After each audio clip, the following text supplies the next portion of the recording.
George, this, as you know, is the beginning of the show where we do an advert for our sponsor, Graham's Windows and Doors. But we do it in an unusual way where you or one of the other co-hosts gives me a film and I cleverly tell you the plot of that film and occasionally work in an advert for Graham's Windows and Doors. Sometimes I get confused and just tell you the plot of the film. But so to what film am I going to improvise today? Sleeping Beauty.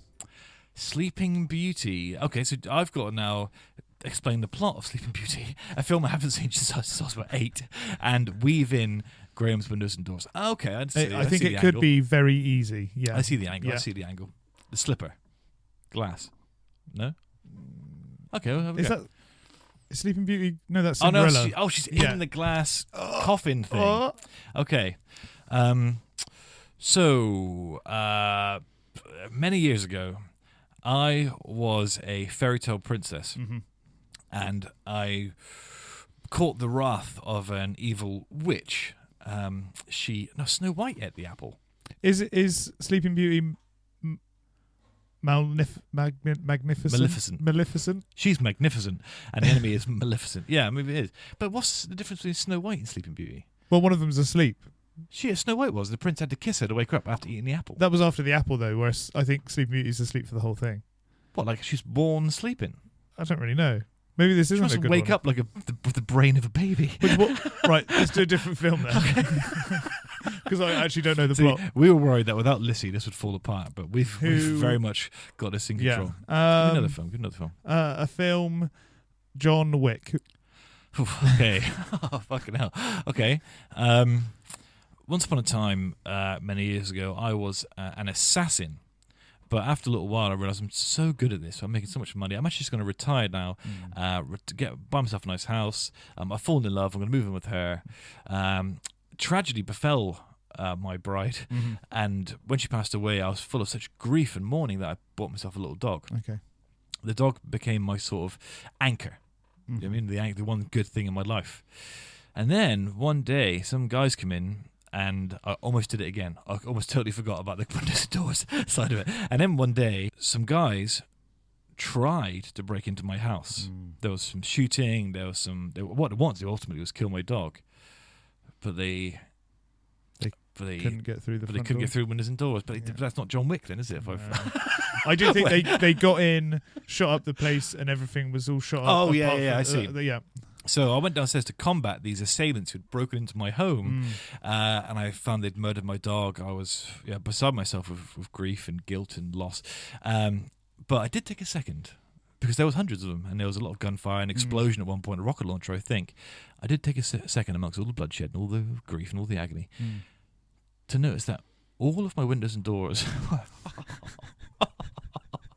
all of my windows and doors were in pristine condition. Wow.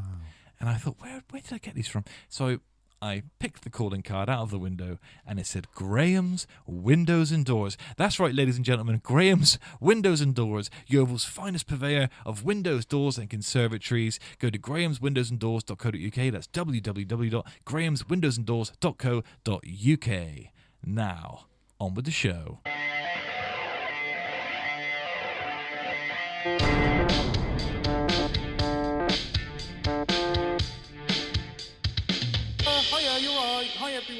So, George, you and I are here, as we always are on a Tuesday. We are. Lissy is nowhere to be seen.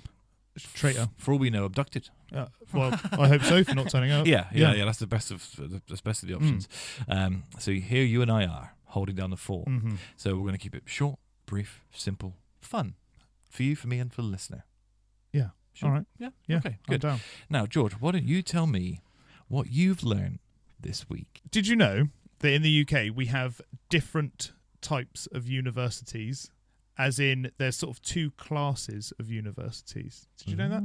This is something I vaguely knew, but I've read what up do you mean on. by classes? So, like wealth and disparity, or wealth classes, or what? Well, they're not meant to be, I don't think. But I think it's like sort of ye olde England universities and new universities. I see. And if we just cut this bit, because I need to Google it, because Sure I haven't written down the second line. Is a Russell degree a hard Russell group? Why is St Andrews Russell group? Oh no. This is not the things that I wanted. Okay, I'll do a different one. Okay. And while you talk about it, I'm going to look at this. So you want me to riff on your fact, and then once you get the other fact, the proper fact, all right, up. All right. No, I'm back now. Sure. I'm back to doing the searching. I can. Difference between. What was the other fact? Did you know that Marilyn Monroe Mm-hmm. and Queen Elizabeth were the same age? Marilyn Monroe and Queen Elizabeth. As in, the Queen Elizabeth just passed away. Yes. With the same age. Well, Yes. Born the same year. Born Yep. the same. I see. That's what that means, isn't it? I've really understood what that means. Yeah. Really delving in there. Yeah. I've really got to the meat and potatoes of that fact. Haven't I? So what you mean is, around that the time, the year Marilyn Monroe was born, Queen Elizabeth was also born that year. They were born the same year. Yeah, same age. You got it? Wow, With me. yeah. So I've really understood. So do you want me to riff on this now whilst you look for the information? Yeah, for the that would other be fact? great. Well, Okay. I think it's a significant thing because we all have an image of both of them in our heads. There's a weird thing of historical figures overlapping in ways you wouldn't ordinarily expect. Yeah.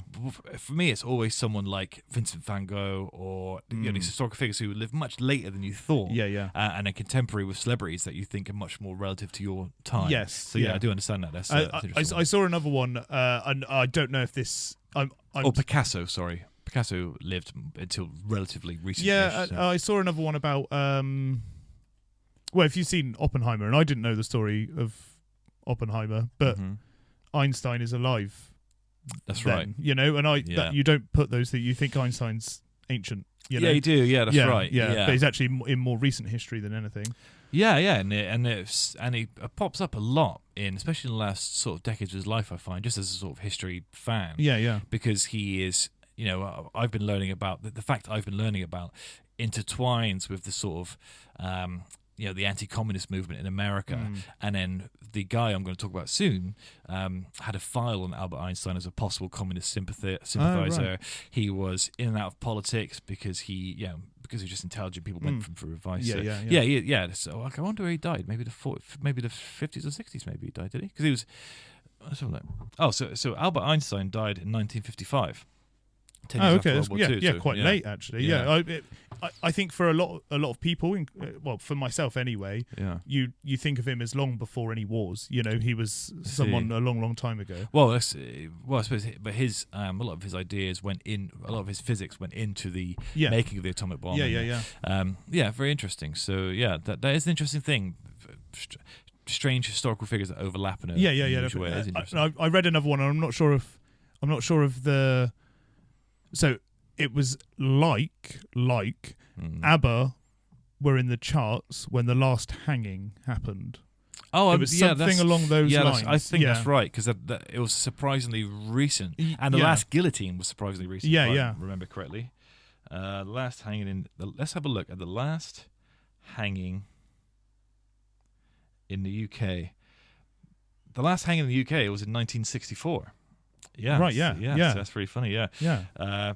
Gwyn Evans and Peter Allen were hanged for the murder of John Allen West. Interesting, yeah. At 8 a.m. At 8 a.m. on 13th of August 1964, two men convicted just a few weeks earlier of murder were led to the gallows, and they were the last two people hanged in this country. And for some reason, it being at 8 a.m. makes it a lot worse in my head. Can you imagine just getting out of bed? Up for it. I'm sure they were probably already awake. A bit anxious about what's to come. Yeah. But imagine getting up at 7 and someone going, "Well, today's a day." And you think, it'd been much better. If I just had an extra hour. Yeah, but I suppose at the end of the day it would have been worse because you're awake all day. Yeah, going, thinking I'm about going to die later on. I mean, I expect they were awake all night. Yeah, probably knowing stressed. that you're going to go to your death. And what a gruesome way to go as well. Because you're praying your neck breaks, otherwise you suffocate to death. Yeah. You know what I mean? It's really grim. Yeah. Right, I need to look at this university fact. I need to look at this fact. Perhaps we'll do a little bit back and forth, and I'll tell you my fact, and then we can. Yeah. Okay. All right. I got to find the other word. Okay. It's very important. Okay. Right. So. You got it. There was another word that I had heard for this, but essentially, there's. So I reckon you should go from the beginning. Okay. Did you know that there are two classes? I did. Yeah, classes. Weird. It's like we've done this before. Yeah. Two classes of universities in the UK. You have Russell Group and non-Russell Group. But I can't remember. There is a different term for the non-Russell Group, but I can't remember what it is, and I can't find it on the internet. Yeah. But essentially, Russell Group ones are like the big hitters. You know, they're the older ones, the ones that have been Cambridge. around. Yeah, and I think Bristol University is one as well. And there's there's a couple of others. I don't know how many there are in total. But essentially they have sort of higher completion rates, higher grades, but they also more elite education, have more of an elite education. I don't think that's written down anywhere, but I think they strive for that. Yeah. So there's places like that, you know, Prince William and stuff went to, like the real elite, like Eton. Yeah. So Eton's a school, though. This is just for universities. Oh, I see. Yeah, right. yeah. Oh, I think some people call them Red Brick instead of Russell Group. I see. So yeah, if you go to sort of a Russell Group university, you're. So do you mean that they're, because that just sounds like there's universities that just offer a better education, or do you mean they only accept wealthier students? Yeah. So I don't know. I don't know. I guess probably like all universities, there's scholarships and stuff like that. I don't know if you would pay more. You might pay more in boarding or something like that rather than living in Bristol in student accommodation or something like that. I don't know if there's laws around universities having a better education, but I guess it all depends on how much money you can plough into it. I see. But I think the sort of thought process is if you go to a Russell University, you're more likely to be recognised later on in certain fields. So if you wanted to be a solicitor or something like that, you would want to go to a Russell University to get recognised by the bigger. Yeah, but I think that's the way. I think that's how I've always understood it anyway. Like if you were an employer and someone says, "I've spent the last 3 years at Cambridge," or they say, "Oh, it's a 2-year open university course." Yeah. But I think that there's a difference between feeling like that because you know that you're going to get a better education at one of the universities and knowing that there's an actual fact behind it. Yeah. You know that they have more investment. It makes that split between the elite and the common man a bit different. Yeah. You know. I don't know if I do. I don't know if I've understood the sort of depth of the information because where I'm good, like the elite. Say you were to get into a really prestigious university, you just need to get beyond good grades and have either an excellent scholarship or some incredible financial backing. So there is an element, I suppose, of you're much more likely to get to Cambridge. We can afford the fees, we can afford because universities are more expensive because they have to pay the teachers more because the teachers are the absolute best in the world in their field. You know what I mean? Yeah, that's how I've always. I don't think there's anything necessarily wrong with it. Yeah, but I do think I know that there is a split between the different types of universities. Yeah, and we were talking a minute ago about lower pay, non-qualified jobs, and stuff like that. Having a structural society is important. So maybe, I believe it's important. Yeah. So maybe universities like that sort of help with that and benefit with that. Yeah. I just think that's the university system is like if you've got sort of middling grades but just enough, you might be able to get into somewhere I think of like Exeter University or something. But if you're the top of the top and your grades are ridiculous across the board and you've got the finances for it, then you would go to Cambridge or Oxford or somewhere like that, I suppose. So that does make sense. It's a written thing. I didn't know that before. Yeah. I see. Interesting. I don't know. It just seems that we just sort of described the university system as I've always understood it. Official quote. A non-official official quote from the internet. Sure. Do you know what I mean? I do understand. Yeah. Okay, so due to the scale of research grants Russell Group universities are afforded, this can attract academics at the top of their respective fields. So you think there's a sort of bias when it comes to attributing funding towards schools such as. Well, I'm not necessarily saying I'm not saying this fact. as opinionated. Yeah, this is a fact. There are sort of higher level universities, and they're normally older ones that have been around since the 1600s. But again, I suppose that makes sense as well, I suppose, to me, because if you were looking for us to fund a specific thing, say something in the sciences, you would just, whether it's true or not, you would just inherently, subconsciously assume your money would be better spent on a group of Cambridge-educated scientists, rather than some schmoes from Plymouth. No offense to Plymouth, but you know what I'm trying to say. Well, if they've got a higher track record, then you would, wouldn't you? Yeah. And if ones have been around longer, they have more of a percentage. Because they attract the best of the best by having a higher threshold for acceptance. So, and Oxford and Cambridge, they've been around forever. Literally forever. I think Oxford's Newton went to Oxford. Right, yeah. So if you thought I want to give some money to research some science, you would put it there, wouldn't you? Yeah, that's right. Yeah, that makes total sense. Yeah. I just thought it was an interesting fact. Yeah, I suppose it feels like to me it's just like if you want any sort of service, say you want, I don't know, any sort of thing, like a mechanic. Yeah. You go, well, I know that mechanics down the road, they only hire really good mechanics. Yeah. Or you go to like a unionized place because they only hire guys that are, or like a guild or something that only hires the plumbers after a certain amount of training. Yeah. You just would go for them and lean towards them, I suppose. Yeah. So, yeah, I see. Yeah, I see. What's your fact? Do you want a good fact? Yes. I was like pulling blood from a stone. Yeah, just because it just seemed like we were just describing. I just thought. I suppose I already. That is just how it works, isn't it? Yeah, like, yeah. It was just. Yeah. If you've got more money, you can buy a bigger house.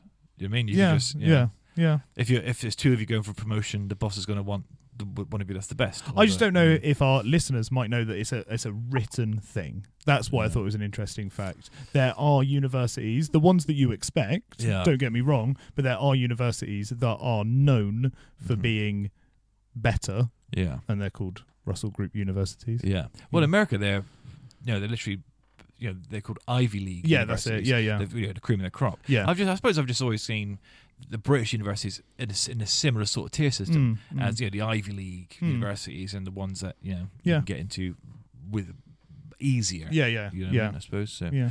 Which is, I suppose, sort of classes, but it's also it's a sort of meritocracy because you earn by having higher grades. Oh, absolutely. Yeah. Anyway, moving on. Here's one. Here's one for you. All right. And it's a good one. Okay. All right. So let me just make sure I've got the right info. Go on. I'm going to have to do a lot of cutting in this video. Yeah, that's a choppy one. 2nd of May, 1972. Okay, yep. President Richard Nixon is the first to learn that FBI Director J. Edgar Hoover has had a heart attack and died. Instead of alerting anyone or telling anyone, he immediately sends the Secret Service to Hoover's house. The Secret Service officers step over J. Edgar Hoover's body and ransack his flat, looking for files and any evidence or information that could be used against Nixon. Right. Okay. Yeah. The focus of what I've done this week is about J. Edgar Hoover. Okay. What do you know anything about him already? Nope. Oh, you were in for a treat. So, in the late 20s, it was President Calvin Coolidge in America. Him and his staff decided that the intelligence network in America needed to be rebranded and changed. Okay, so a young intelligence officer named J. Edgar Hoover, in his late 20s at the time, was tasked with rebuilding a new organization that's newly branded as the FBI, the Federal Bureau of Investigation. He's assigned director of the FBI and is given almost full autonomy and control. His acceptance of the job was contingent on the fact that he only had one person that he could go to. Yeah, okay. Yeah, and so there's only one person above him essentially, and that person worked for the president. Yeah. But that would soon change even then. J. Edgar Hoover became director of the FBI for 50 years. Right. Most of the presidents that were in office during his term were desperate to oust him and get rid of him, but were also terrified of him. Okay, so J. Edgar Hoover collected information and secrets. He knew when to use the secrets to get power or to remove people from power, and when to withhold secrets because people not knowing whether or not he knew this secret was part of his power. Yeah. When he first took over the FBI, total rebranding. Okay, so he, very controversially, he kicked out anyone black, anyone Spanish. There were 3 women working for the FBI at the time. He fired 2 of them, and the other one was released, and she spent the rest of her life in a mental institution, threatening to kill him when she gets out of it. Right. So, and the recruits, the agents, had to be between the ages of 25 and 35, in peak physical health, white, no spots, handsome, good looking. No tattoos. No tattoos, totally clean, beautiful, almost Aryan. Yeah. Right? So you had to, because he wanted the image of the FBI, it was important to him. And it totally worked. Yeah. So the FBI, then they became, they started to solve murders and mysteries and do the sort of detectiving that they do. And then they started to ingratiate themselves into sort of cinema and Hollywood. The FBI agent became a hero. The FBI agent became the person that solved the crime ultimately, or turn up and save the day. Yeah. So the rebranding was successful. So all the while, J. Edgar Hoover was accumulating more and more power and influence. He knew everything about everybody. They suspect that if anyone knows who actually killed JFK, he either knows or some people believe was involved in it. Okay, I wondered if this was so his staff called him Little Napoleon because he was short and had all these sort of wasn't a good looking guy, he was a chunky short guy, but because of his sort of dictatorial powers, and it was very sort of, I'm a big fan of Napoleon, he was very Napoleon-esque, right? Okay, so I just marveled at this 50-year career of this guy who he was once offered the presidency. He was offered a chance to run for president, and he turned it down because that would be a step down. Oh, he would lose power. Right. How fucking cool is that? Yeah. He, for 50 years, was the most powerful man in America by a country mile. Right. People in Hollywood were desperate just to be seen with him. He could do anything he wanted, go anywhere he wanted to go. And he understood that people feared him and feared the FBI and the mystery around them. Yeah. Okay. So America at the time saw him as this sort of father figure. Yeah, okay. There's a terrorist threat or there's some kind of threat. Daddy J. Edgar Hoover will take care of it. Yeah. Okay, he's in charge of it. Yeah. So one man was responsible for all of America's secrets, and he was the man. Now, upon his death, the FBI was vastly reduced in power and influence because he was the power, not the FBI. And over the decades that followed, other agencies would spring up. The CIA and lots of other ones I'm not sort of sure of. But there's dozens and dozens of intelligence branches. Yeah. Now, people say nowadays that, some people say that a J. Edgar Hoover character was important because something at 9/11, the risk of something at 9/11 happening would have been greatly reduced because he had all the information. Whereas now, there's interagency disputes, information not being shared and all this sort of thing, and information doesn't reach one place quick enough. Yeah. Whereas before, it goes straight to J. Edgar, to J. Edgar, and he had all the information. Yeah. And so that's the sort of the hole that he left. The FBI building's still named after him. It's a controversial figure in many ways as well. There's lots of rumors about all the sort of shady things he was into, and obviously racist and all those sorts of things, which are probably true, to be honest. Yeah. But you can't deny to be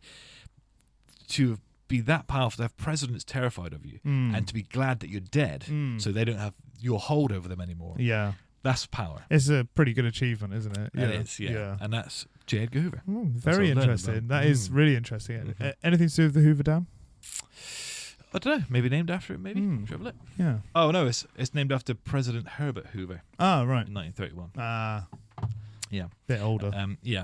But he, really, really interesting guy. I'm really drawn to powerful people like that. Same with Napoleon. Napoleon was a sort of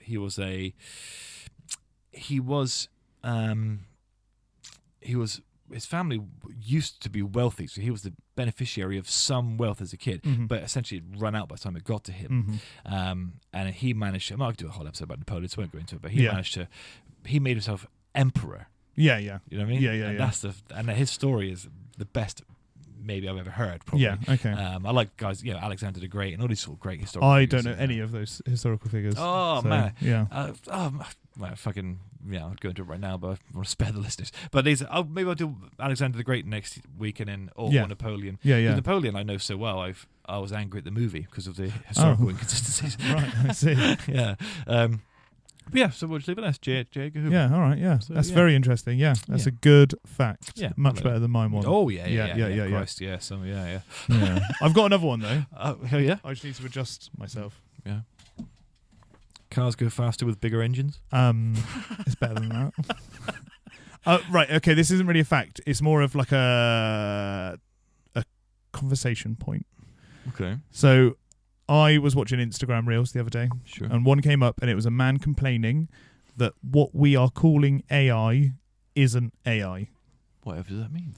So AI would signify that the technology that we're using can have organic thoughts. Oh, I see. Yeah. I agree. What we're actually using is really fast search engines. Yes. Yeah. I And totally I just, agree. it's not really a fact. No. It's just a I've really never- interesting thing. I never thought about that, but I instantly clicked onto it because I totally Yeah. agree with you. Yeah, It's yeah, just yeah. It's a rapid Google just quickly pulling all this Yeah, information yeah. thrown at you. But You artificial have to- intelligence, it sort of tells you that there's some kind of thought or some Yeah, kind of yeah, like yeah. the Turing test is a good example, like something you better pass. Do you know what that is, a Turing test? I do. Yeah, you think that would have, yeah. So the Turing test essentially is if you can put a artificial intelligence in Mhm. and a person Mhm. in a box, Mhm. and when they answer, you're not sure who's answering. Right, okay. That's when you know artificial intelligence Yeah, is yeah, artificial yeah. intelligence, Yeah. and that's when it passes the Turing test. Right. And these things are just so fucked. Like I saw one guy struggling to convince his AI that strawberry's got 3 hours in it. So, Oh, right, yeah. so, Yeah. So all that sort of stuff is. Yeah, and we give AI the ideas. Mhm. It's not thinking of ideas for itself. And the AI that we're using online and stuff like that on ChatGPT and stuff is you are giving it something. It is Yeah. producing something from what you're giving That's it. right. Yeah. So it's not organic thought. Yeah, it's using just the same thing Google does, just pulling from the pool of Yeah, human yeah. knowledge It's we already have. using the internet Yeah. to find the information that you're giving to it. Yeah. Yeah, very Yeah. good. That's very interesting. Mm. Very good. So you Mm. pulled it back after that university yeah. debacle. Yeah, nice. Nailed it. Yeah, very good. Yeah. Oh, I've got an interesting fact right at the. Oh, an interesting fact everyone knows about stars.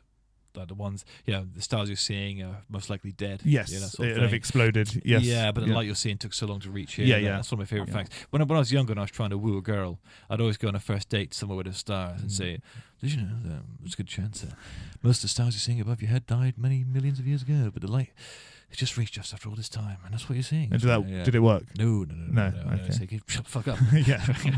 I don't care. Yeah, that's good, George. Well done, mate. Yeah. Good fact in the end. Yeah, nailed that.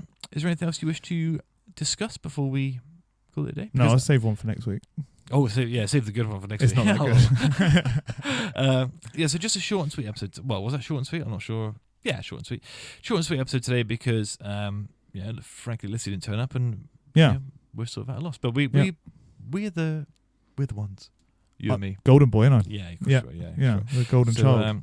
so George, firstly, thanks so much for joining me here on the Steve Cater Show. No worries. I'm here every week, Steve. Mostly. You are, yeah, very Yeah. consistent, very Yeah. consistent. So, listener, thank you so much for listening. We really appreciate it. Get yourself to Graham's Windows and Doors at grahamswindowsanddoors.co.uk. They are our sponsor.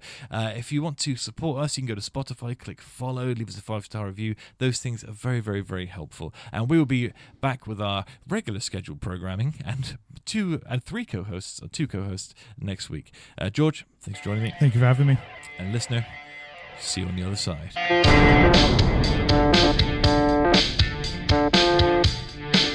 Hiya, you're right. Hi, everyone.